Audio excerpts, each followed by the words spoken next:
This is a reply to a comment by Loreleila on my video that I put up this morning about, I can't even fucking remember what it was called now, something to do with the wannabes. And I was talking about, street culture and how the language of street culture is often appropriated for either financial gain or as part of a kind of vampiric relationship by the middle and upper classes to steal the vital force of the working classes and the underclass, drawing on that kind of mythology of the working and underclasses as being more vitally attached to the kind of authenticity or something like that anyway.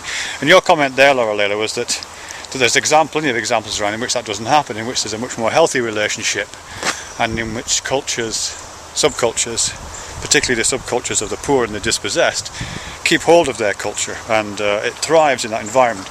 And of course, I think you're probably right. And the reference you made to that was to street dance.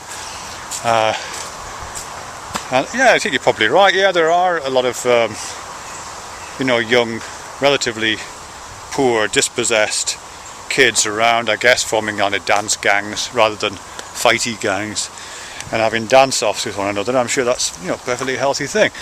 But for every kid who joins some kind of dance posse or whatever the fucking call, and gets involved in that process, having little dance-offs with the gang next door, it's for every kid that does that, there's a kid in front of the television set looking at those same moves on MTV and thinking, that's fucking great, I could do that, that would be a way out.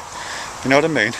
And that's part of the commodification of it, and the professionalisation of it, and the kicking upstairs, so it becomes not the property of the people who originate it, but the property of people who are marketing it and as I say, professionalising it, put a kind of professional gloss on the whole damn thing. And in the case of the thing that you mentioned, this kind of street dance thing, I guess we've got people like Michael Jackson and Janet Jackson and all those folk to thank for that. Which isn't to say that it's not great and people shouldn't be allowed to do it, but it does bring that problem with it, I think. And what do you do with that? Because I was at a folk club, actually, it sounds unrelated, but I was at a folk club a couple of weeks ago up in Manchester, and I used to go to folk clubs years ago, I haven't been for a long time. But I went to a folk club with my mate Rory, who goes every week, and it was really interesting actually, because folk clubs and that kind of folk circuit is, I guess, the nearest thing that people my age and my generation have to street dance.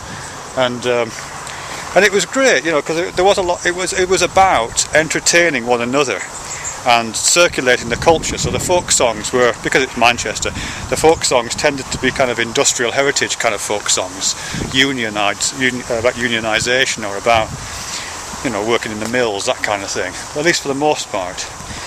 So a lot of it was about that, but there was a strand of this going through this, which wasn't about that. It was about kind of young folk singers trying out their act. Actually, there was a guy there, Boz. If you watch this video, Boz, because we exchanged YouTube addresses, didn't we? Boz, Bert Vile on YouTube, who was there. You can perhaps confirm or deny this. That at the same time as there's this circulation of culture going on, and a nourishment and an enrichment of culture by the practices that take place in that culture, the singing of songs together and the mutual appreciation of one another. At the same time as that, there's also this sense of people wanting to make it big on the folk circuit. There's only a slight trace of that here, but I think that's what it's there. Younger people bashing out Dylan songs or Neil Young songs, thinking, on the back of their minds, I could make it big, I could be a good singer-songwriter, I could form a band, I could, get a record contract. Let's go back this way, Pop.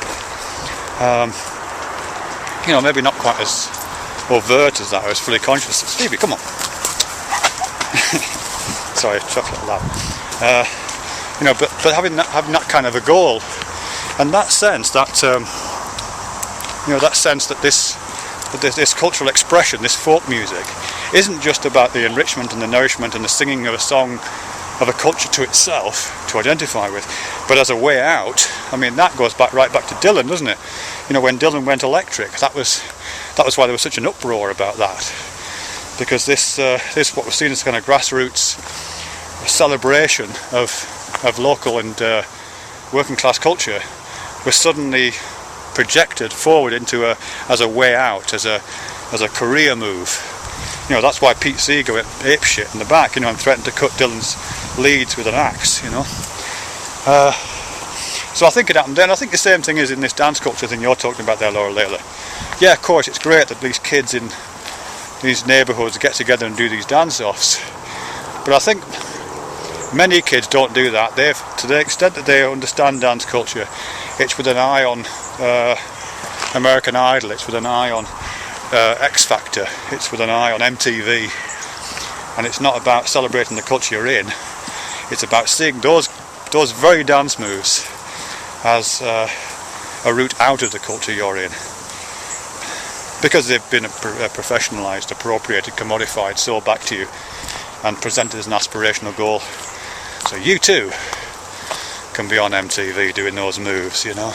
You too can be doing the Janet Jackson thing. So yeah, sorry Loreleila, I think you're wrong, Loreleila.